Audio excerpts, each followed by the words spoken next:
Hi friends, তোমাদের সবাইকে study point চ্যানেলে ওয়েলকাম। আজকের এই ভিডিওতে আমরা আলোচনা করব মধ্যযুগের খুব গুরুত্বপূর্ণ একটা অধ্যায়, যেটা হলো সুলতানি যুগ।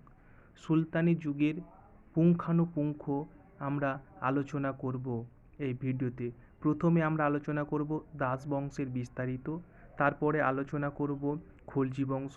একটার পর একটা আমরা প্রত্যেকটা পাঁচটা যে বংশ রয়েছে সুলতানি যুগে, প্রত্যেকটাই আমরা পুঙ্খানুপুঙ্খভাবে আলোচনা করব। তো তার জন্য আমাদের সাথে জুড়ে থাকবে, চ্যানেলটি সাবস্ক্রাইব করবে ও লাইক করবে। তো চলো দেরি না করে শুরু করা যাক আজকের পর্বের সুলতানি যুগের সূচনাটা কিভাবে হয়েছে। তোমরা জানো যে 1192 সালে কি হয়, মোহাম্মদ ঘুরির সাথে পৃথ্বীরাজ চৌহানের যুদ্ধ হয়, যেটা তরাইনের দ্বিতীয় যুদ্ধ নামে পরিচিত। এই যুদ্ধে মোহাম্মদ ঘুরি কিন্তু জিতে নেই। কার কাছে জিতে নেই? পৃথ্বীরাজ চৌহানকে হারিয়ে।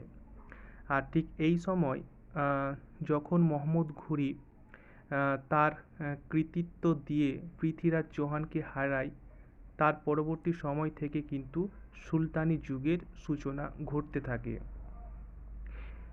সেই সময় কিন্তু যখন মোহাম্মদ ঘুরির সঙ্গে পৃথ্বীরাজ চৌহানের যুদ্ধ হয়েছিল, তার পরবর্তী ক্ষেত্রে মোহাম্মদ ঘুরির কিন্তু তিনজন ক্রীতদাস ছিলেন।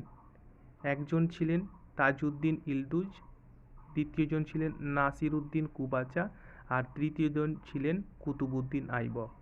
এবার কি হলো যে এই তিনজন যে ক্রীতদাস মোহাম্মদ ঘুরির ছিলেন, এই তিনজনের মধ্যে কি হলো, নিজেদের মধ্যে দ্বন্দ্ব শুরু হলো। কি নিয়ে?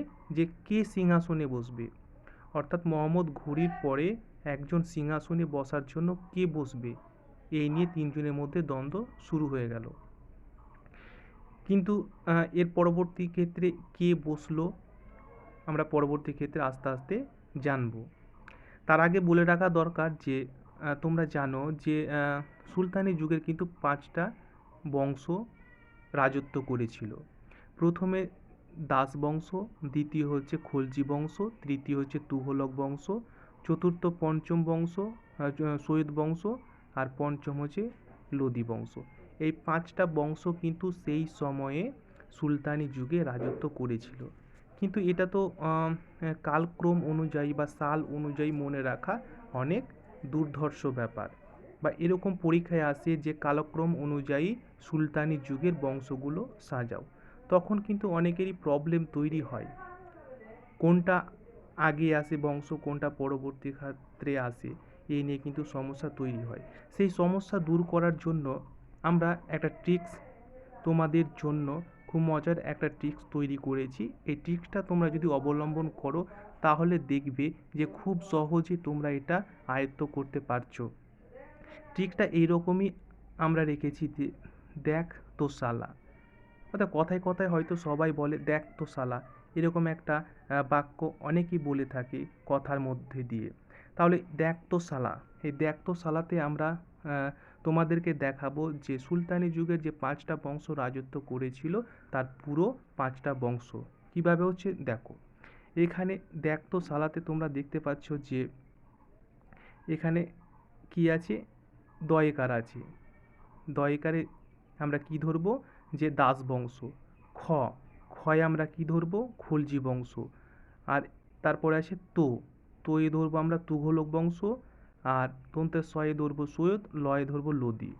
অর্থাৎ দেখ তো সালাতে আমরা পাঁচটা পুরো বংশই কিন্তু একের পর এক কালক্রম অনুযায়ী সাজাতে কোনো আমাদের অসুবিধে হবে না। যদি তোমরা এই ট্রিক্সটা মনে রাখার চেষ্টা করো, তাহলে দেখবে কোনো ক্রমেই তোমরা এটা ভুলতে পারবে না। পরীক্ষা যে কোনো আসন্ন পরীক্ষায় আসুক না কেন, যে কালক্রম অনুযায়ী সাজাতে বলবে, WBCS বলো বা WBP, যে কোনো পরীক্ষায় তোমরা বলো না কেন, এটা কিন্তু তোমরা অনায়াসেই পেরে যাবে। তাহলে আবার তোমাদেরকে বলছি খুব গুরুত্বপূর্ণ একটা ট্রিক্স, যে ট্রিক্সটা হচ্ছে দেখ তো শালা। এই দেখ তো শালার মধ্যে দিয়ে কিন্তু তোমরা কি করবে, পাঁচটা বংশ পেয়ে নেবে। প্রথমে দয়ে দেখবে কি আছে, দাস বংশ। খয়ে আছে খলজি, তয়ে আছে তুঘলক, দন্তের শয়ে আছে সৈয়দ, লয়ে হচ্ছে লোদি। এই পাঁচটা বংশ কিন্তু এই ট্রিক্সের মাধ্যমে তোমরা পেরে যাবে। তো এবারে কি দেখব আমরা, এবারে দেখব যে প্রথমে কে আছে। প্রথমে তো তোমরা জানো যে কুতুবুদ্দিন আইবক কিন্তু প্রথমে রাজত্ব করেছিল। এখানে বলা হয়েছে যে মোহাম্মদ ঘুরির কুতুবুদ্দিন আইবককে দাস হিসাবে কিন্তু বাজার থেকে ক্রয় করেছিল, অর্থাৎ মোহাম্মদ ঘুরি কিন্তু কুতুবুদ্দিন আইবককে বাজার থেকে কিন্তু কিনে নিয়েছিল। আর এই কুতুবুদ্দিন আইবক নিজের কর্মক্ষমতা ও যোগ্যতার দ্বারা মোহাম্মদ ঘুরির সেনাপতি নিযুক্ত হয়েছিলেন। অর্থাৎ কুতুবুদ্দিন আইবকের যে তিনজন সেনা ছিলেন বা তিনজন ক্রীতদাস ছিলেন, তাদের মধ্যে কিন্তু বিশাল কর্মক্ষমতা ও যোগ্যতার কি অধিকারী ছিলেন এই কুতুবুদ্দিন আইবক।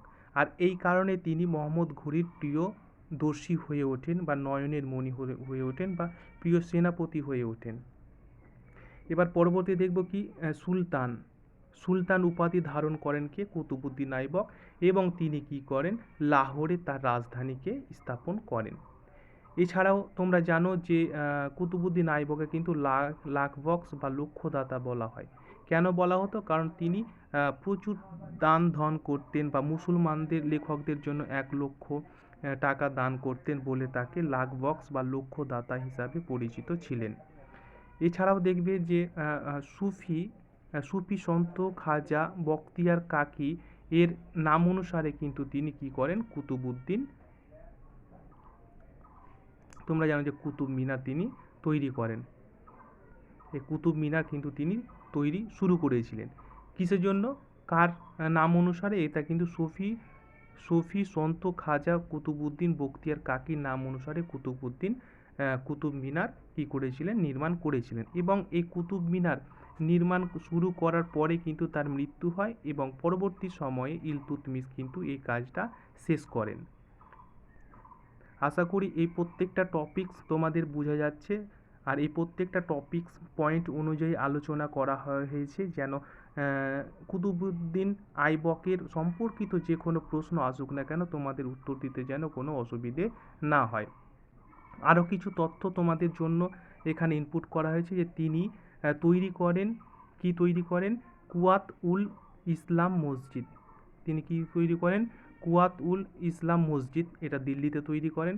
এছাড়াও তিনি কি তৈরি করেন? আড়াই দিন কা ঝপড়া। খুব ইম্পর্টেন্ট একটা প্রশ্ন এখান থেকে হতে পারে যে আড়াই দিন কা ঝপড়া কে তৈরি করেন? আড়াই দিন কা ঝপড়া কিন্তু কে তৈরি করেন? কুতুবুদ্দিন আইবক আড়াই দিন কা ঝপড়া তৈরি করেন। আড়াই দিন কা ঝপড়া কোথায় আছে যদি বলা যায় প্রশ্নে, তাহলে কিন্তু এর সঠিক উত্তর হয়ে যাবে আজমিরে কিন্তু আড়াই দিন কা ঝপড়া আছে। আশা করি বোঝা গেছে।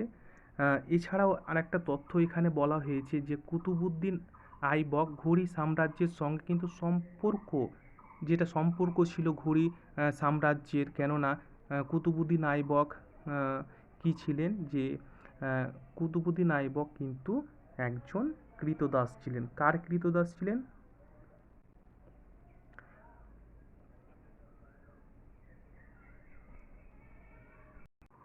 মোহাম্মদ ঘুরির ক্রীতদাস ছিলেন।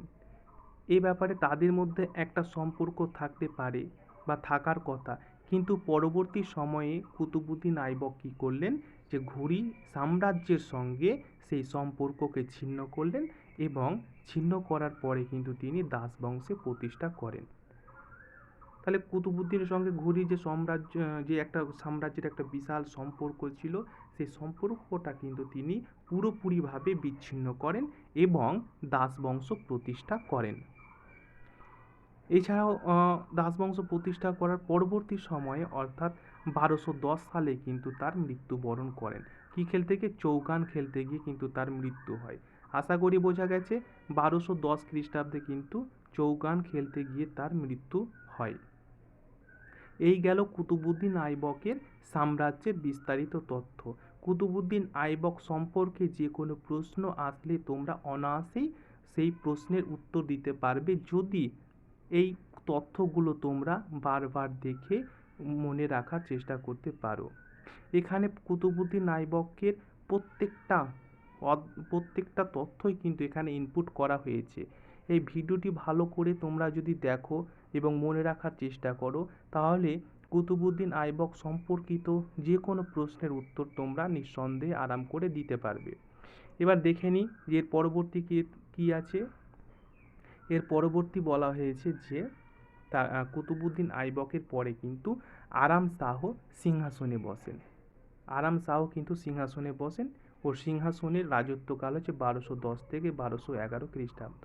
তোমরা এখানে দেখতে পাচ্ছ যে আরাম শাহ কথা থেকেই তোমরা বুঝতে পারবে যে আরাম অর্থাৎ তিনি সিংহাসনে বসার পরেই কিন্তু অনেক আরাম প্রমোদ করতে শুরু করেন, আর যার কারণে তার সিংহাসনের রাজত্ব বা সময়সীমা বেশি দিন ছিল না। এখানে বলা হয়েছে যে কুতুবউদ্দিন আইবক এর মৃত্যুর পর তার পুত্র আরাম শাহ ছিলেন কুতুবউদ্দিন আইবকের পুত্র, সিংহাসনে বসেন। অর্থাৎ কুতুবউদ্দিন আইবকের পরবর্তী সময়ে কিন্তু আরাম শাহ সিংহাসনে বসেন। কিন্তু ওই তো বললাম যে তিনি অনেক আমোদ প্রমোদ বিলাসিতা অনুভব করতেন বা সেগুলো খুব পছন্দ করতেন বলেই পরবর্তী সময়ে আরাম শাহকে কিন্তু কী করা হয়, কুতুবউদ্দিন আইবকের জামাতা বদাউদ্দিনের শাসনকর্তা ইলতুৎমিশ সিংহাসনে বসেন। অর্থাৎ পুরোপুরিভাবে কী করা হয় যে আরাম শাহকে কিন্তু কী করা হয়, হত্যা করা হয়। কে হত্যা করে? কুতুবউদ্দিন আইবকের জামাতা অর্থাৎ বদাউনের শাসনকর্তা ইলতুৎমিশ কিন্তু কী করে, আরাম শাহকে হত্যা করেন এবং হত্যা করে কিন্তু ইলতুৎমিশ সিংহাসনে বসেন।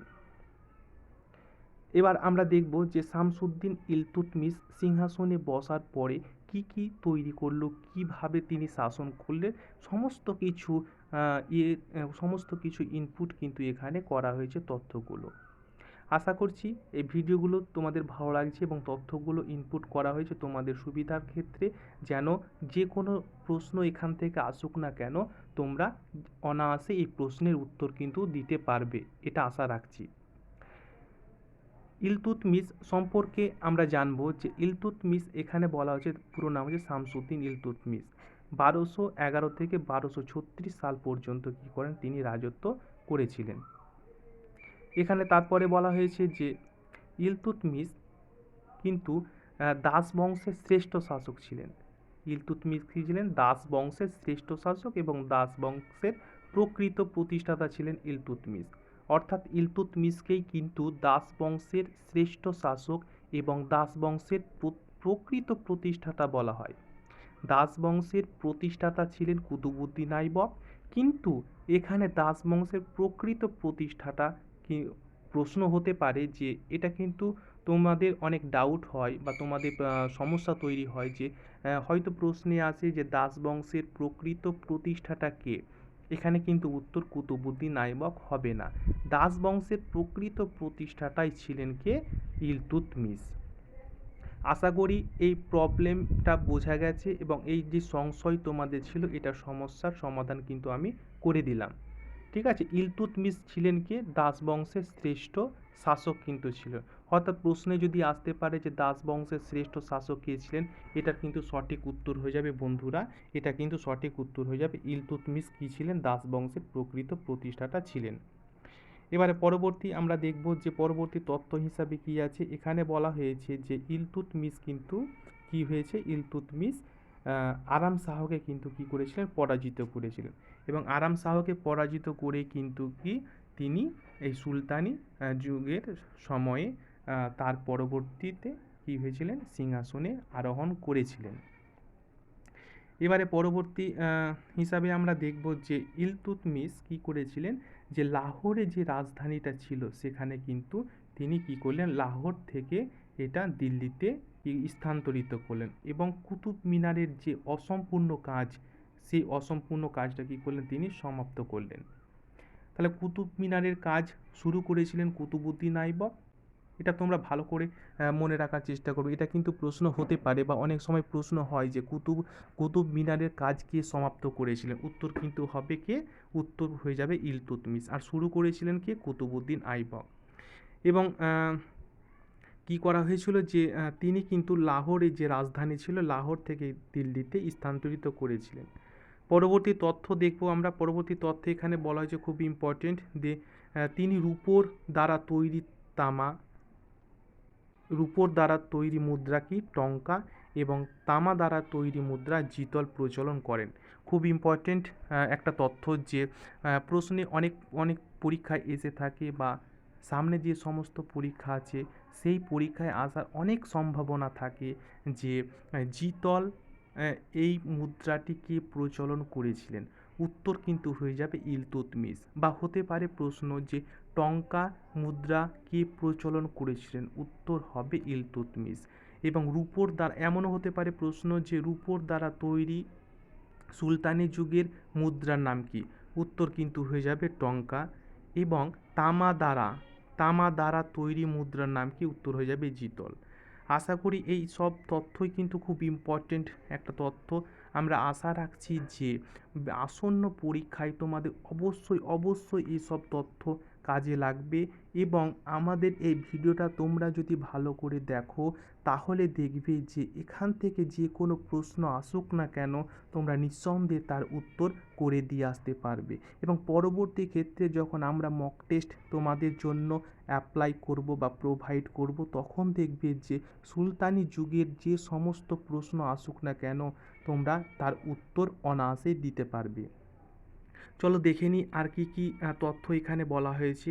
এখানে কিন্তু বলা হয়েছে যে ইকতা প্রথার প্রবর্তন কিন্তু ইলতুৎমিশ করেন। খুব ইম্পর্টেন্ট, যারা প্রতিযোগিতামূলক পরীক্ষায় বসছো বা সামনে দিকে বসবে বা আসন্ন যে সমস্ত পরীক্ষায় আছে তোমরা দেখবে যে ইকতা একটা প্রথা। এই প্রশ্ন অনেক অনেক পরীক্ষায় এসে থাকে বা অনেক পরীক্ষায় আসে যে ইকতা প্রথার প্রবর্তন কিন্তু কে করেন? ইলতুৎমিশ কিন্তু ইকতা প্রথার প্রবর্তন করেন। এছাড়াও এখানে কিন্তু খুব ইম্পর্টেন্ট একটা প্রশ্ন, এখানে অনেক পরীক্ষায় এসে থাকে যে অনেক পরীক্ষায় দেখবে তোমরা এসেছে যে 40 চক্র, এই 40 চক্রটা কে প্রবর্তন করেন? এই 40 চক্র বলা হয়েছে, 40 চক্র কিন্তু প্রবর্তন করেন ইলতুৎমিশ। খুব ইম্পর্টেন্ট একটা তথ্য যে অনেক পরীক্ষায় আসে যে 40 চক্র বা এখানে বলা হয় যে 40 চক্র বা বন্দে গান ই চেহেল গান কে প্রবর্তন করেন? উত্তর কিন্তু হয়ে যাবে ইলতুৎমিশ।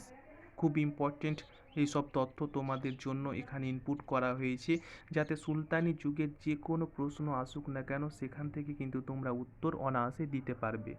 পরবর্তী তথ্য আমরা দেখব যে পরবর্তী তথ্য কি আছে। এখানে কিন্তু বলা হয়েছে যে 1221 সালে কিন্তু ইলতুৎমিশের রাজত্বকালে দুর্ধর্ষ মোঙ্গল নায়ক কে আসেন? চেঙ্গিস খান কিন্তু ভারতে আসেন। খুব খুব খুব এটা কিন্তু ইম্পর্টেন্ট একটা তথ্য, অনেক পরীক্ষায় আসে যে চেঙ্গিস খাঁ কার রাজত্বকালে ভারতে আসেন? এটার উত্তর হয়ে যাবে ইলতুৎমিশের রাজত্বকালে ভারতে কিন্তু কে আসেন? চেঙ্গিস খাঁ আসেন। কত সালে? 1221 সালে কিন্তু তার রাজত্বকালে কে আসেন? চেঙ্গিস খাঁ কিন্তু তার ভারতের রাজত্বকালে আসেন। ইলতুৎমিশের রাজত্বকালে চেঙ্গিস খাঁ আসেন। কত সালে? 1221 সালে কিন্তু আসেন। এছাড়াও এখানে একটা খুব এটাও ইম্পর্টেন্ট একটা তথ্য, অর্থাৎ এ টু জেড তথ্য কিন্তু এখানে প্রোভাইড করা হয়েছে, ইনপুট করা হয়েছে যাতে সুলতানি যুগের যে কোনো প্রশ্ন আসুক না কেন যে কোনো পরীক্ষায় তোমরা প্রত্যেকটারই উত্তর দিতে পারবে যদি ভিডিওগুলো আমাদের কভার তোমরা করতে পারো এবং মনে রাখার চেষ্টা করতে পারো। ঠিক আছে, এখানে দিল্লির নাম কিন্তু হজরত ই দিল্লি তিনি করেছিলেন। দিল্লির নাম তিনি কি করেছিলেন? হজরত ই দিল্লি।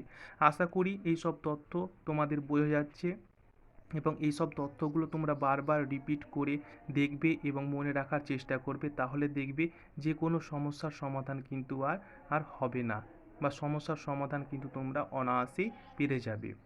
তারপরে বলা হয়েছে এখানে যে তবাকত ই নাসিরির লেখক মিনহাজ উস সিরাজ কিন্তু তার সমসাময়িক ছিলেন। তার সমসাময়িক কে ছিলেন? তার সমসাময়িক ছিলেন মিনহাজ উস সিরাজ কিন্তু তার সমসাময়িক ছিলেন। এছাড়াও তিনি নিজেকে সুলতান ই আজম বা প্রধান সুলতানের অধিপতিতে উপাধিতে কি করেন? ভূষিত করেন। এছাড়াও অনেকে তাকে অর্থাৎ ইলতুৎমিশকে সুউচ্চ মিনারের জনক হিসাবে পরিচিত তিনি। অনেকে তাকে বলে মনে করতেন যে সুউচ্চ মিনারের জনককে? ইলতুৎমিশ কিন্তু সুউচ্চ মিনারের জনক।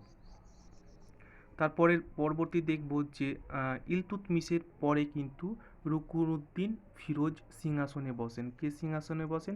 রুকনুদ্দিন ফিরোজ কিন্তু সিংহাসনে বসেন।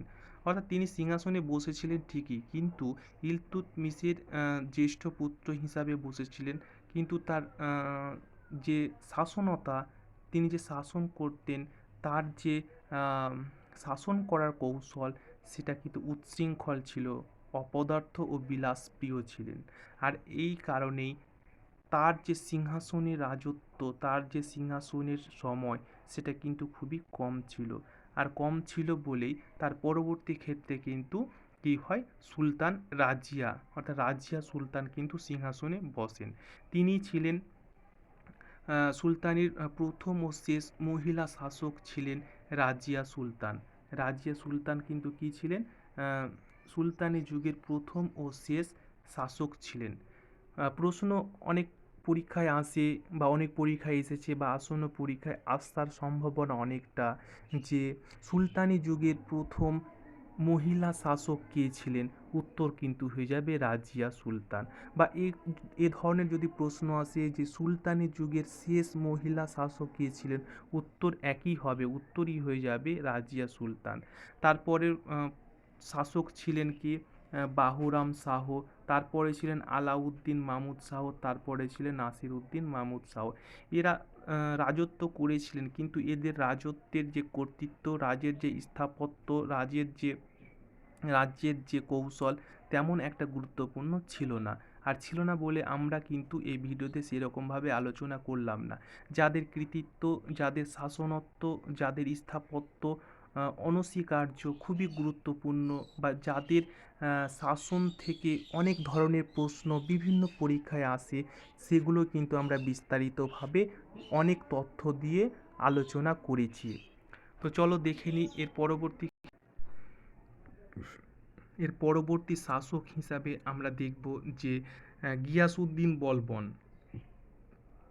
গিয়াসউদ্দিন বলবন একজন খুব বিখ্যাত একজন শাসক ছিলেন। এখান থেকে অনেক ধরনের প্রশ্ন আসে, আর আসে বলে এটা বিস্তারিতভাবে তোমাদের সামনে আলোচনা করা হলো।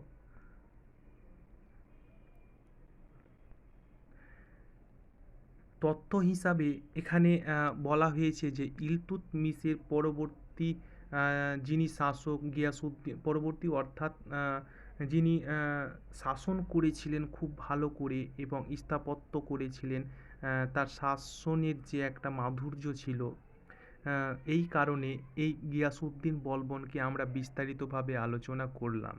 এখানে কিন্তু এখানে তোমরা ভালো করে দেখবে যে ইলতুৎমিশের পরে কিন্তু রুকনুদ্দিন ফিরোজ, তার পরবর্তী কিন্তু রাজিয়া সুলতান, তারপরে বাহরাম শাহ, আলাউদ্দিন মামুদ শাহ, নাসির উদ্দিন মামুদ শাহ। এরপরে একে একে কি হয়েছে, যে পরম্পরা অনুযায়ী বা ক্রমানুযায়ী সিংহাসনে বসেছেন। তারপরে কিন্তু বসেছেন গিয়াসউদ্দিন বলবন, যিনি একজন বিখ্যাত শাসক ছিলেন। তার তার রাজত্বের যে পাণ্ডিত্য কিন্তু কি ছিল, অফুরন্ত ছিল। আর এই কারণে এটা আমরা বিস্তারিতভাবে আলোচনা করার চেষ্টা করব। এখানে তথ্য হিসাবে বলা হয়েছে যে বলবনের কিন্তু প্রকৃত নাম ছিল একটা, সেটা হচ্ছে বাহাউদ্দিন ছিল বলবনের প্রকৃত নাম। এছাড়াও ইলতুৎমিশ কিন্তু তোমরা জানো যে 40 চক্র কী করেছিলেন, প্রবর্তন করেছিলেন। কে এটা প্রবর্তন করেছিলেন? ইলতুৎমিশ প্রবর্তন করেছিলেন। আর এটাকে পুরোপুরি ধ্বংস করে দেয় কে? বলবন। অর্থাৎ গিয়াসউদ্দিন বলবন কিন্তু ইলতুৎমিশ প্রবর্তিত 40 চক্র ধ্বংস করেছিলেন। এছাড়াও তথ্য হিসাবে আমরা এটা প্রোভাইড করেছি যে তিনি কিন্তু গুপ্তচর, এখানে বলা হয়েছে তিনি কিন্তু গুপ্তচর আর শক্তিশালী সেনাবাহিনী দিওয়ান-ই-আরজি গঠন করেন। কি গঠন করেন? তিনি গুপ্তচর, যেটাকে বারিদও বলা হয়, এবং শক্তিশালী এক সেনাবাহিনী গঠন করেন, দিওয়ান-ই-আরজি নামে এক শক্তিশালী সেনাবাহিনী গঠন করেন। ঠিক আছে, এসব গুরুত্বপূর্ণ তথ্য তোমাদের মনে রাখা অবশ্যই দরকার। প্রশ্ন হতে পারে যে শক্তিশালী সেনাবাহিনী দিওয়ান-ই-আরজি কে গঠন করেন? উত্তর কিন্তু হয়ে যাবে গিয়াসউদ্দিন বলবন। এগুলো বারবার তোমাদের মনে রাখার চেষ্টা করতে হবে। কেননা এই তথ্যগুলি খুবই গুরুত্বপূর্ণ, বিভিন্ন পরীক্ষা থেকে কালেক্ট করা হয়েছে বা বিভিন্ন বই থেকে কালেক্ট করে এখানে ইনপুট করা হয়েছে তোমাদের সুবিধার ক্ষেত্রে। এছাড়াও খুবই গুরুত্বপূর্ণ একটা তথ্য, বিভিন্ন পরীক্ষায় এসে থাকে, বিভিন্ন পরীক্ষায় আসার সম্ভাবনা অনেক রয়েছে। বিভিন্ন মক টেস্ট তোমরা যদি দেখো বিভিন্ন বই থেকে, কিন্তু এই ধরনের মানে যে তথ্য সেটা অবলম্বন করে অবশ্যই প্রশ্ন হতে পারে। এখানে কিন্তু তোমরা দেখবে যে পাইবস কে প্রবর্তন করেন, উত্তর কিন্তু হয়ে যাবে গিয়াসউদ্দিন বলবন। বা সিজদা কে প্রবর্তন করেন, উত্তর হয়ে যাবে গিয়াসউদ্দিন বলবন। কিন্তু অনেক সময় প্রশ্ন হতে পারে যে পাইবস কথাটির অর্থ কী। এটা কিন্তু তোমাদের অবশ্যই জানা দরকার যে পাইবস কথার অর্থ হচ্ছে সম্রাটের কি পদযুগল চুম্বন, অর্থাৎ সম্রাটের যে পদযুগল, পদ বলতে পায়ের দুটো যুগল, পা দুটো চুম্বন করা। আর সিজদার অর্থ হচ্ছে কি সম্রাটের সামনে নতজানু হওয়া, বা সম্রাট যদি থাকে তাহলে তার সামনে মাথা নত করাই হচ্ছে সিজদা কথার অর্থ। ঠিক আছে।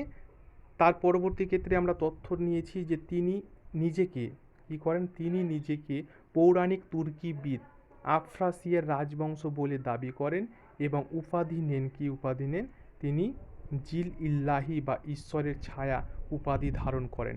প্রশ্ন হতে পারে যে গিয়াসউদ্দিন না কে ঈশ্বরের ছায়া বলে নিজেকে ঘোষণা করেন বা উপাধি নিয়েছিলেন, উত্তর কিন্তু হয়ে যাবে কি গিয়াসউদ্দিন বলবন।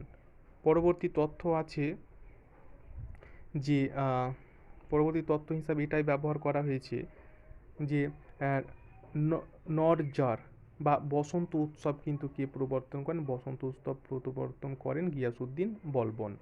বিখ্যাত ঐতিহাসিক হাসান নিজামি কিন্তু তার সমসাময়িক ছিলেন এবং আমির খসরু কিন্তু তার পৃষ্ঠপোষকতা করেছিলেন, লাভ করেছিলেন। আমির খসরু তার পৃষ্ঠপোষকতা লাভ করেছিলেন। ঠিক আছে।